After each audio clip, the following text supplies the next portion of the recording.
आज से कुछ साल पहले तक हमारे इन संस्थानों और आम लोगों का डेटा कहां रखा जाता था। पहले हिंदुस्तान के बैंकों, सरकारी विभागों और निजी कंपनियों का ज्यादातर संवेदनशील डेटा समंदर पार अमेरिका और यूरोप में बने विदेशी क्लाउड सर्वर्स पर रखा जाता था। सरकार के कुछ बेहद गोपनीय डेटा को नेशनल इंफॉर्मेटिक्स सेंटर यानी एनआईसी के अपने लोकल सर्वर रूम्स या फिर सरकारी दफ्तरों की अलमारियों में बंद फाइलों में रखा जाता था। लेकिन डिजिटल इंडिया की क्रांति के बाद जब करोड़ों हिंदुस्तानी एक साथ ऑनलाइन आए तो डेटा का अंबार लग गया।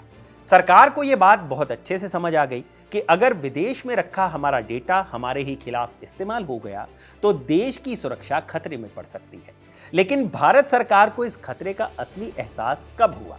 ऐसा क्या हुआ था जिसने रातों रात दिल्ली के नीति निर्माताओं की नींद उड़ा दी थी? यह कोई आम घटना नहीं थी, बल्कि एक ऐसा कांड था जिसने अमेरिकी राष्ट्रपति चुनाव से लेकर हिंदुस्तान के चुनावों तक में सेंध लगा दी थी।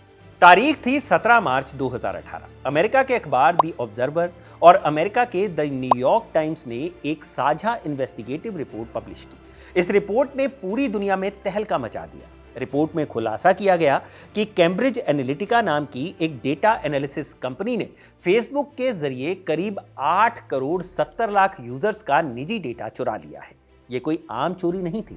इस डेटा की मदद से लोगों की पसंद, नापसंद, उनके डर और उनकी राजनीतिक सोच का एक मनोवैज्ञानिक प्रोफाइल तैयार किया गया।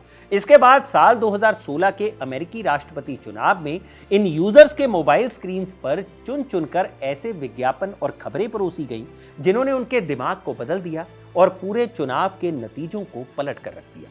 सबसे डरावनी बात यह थी कि इस कंपनी ने भारत में भी ठीक इसी तरह से काम किया था। जब यह बात सामने आई तो भारत सरकार की भी चिंता बढ़ गई। यहीं से जन्म हुआ डेटा लोकलाइजेशन की नीति का। इसका सीधा मतलब यह था कि हिंदुस्तानियों का डेटा हिंदुस्तान की सरहद के बाहर नहीं जाएगा।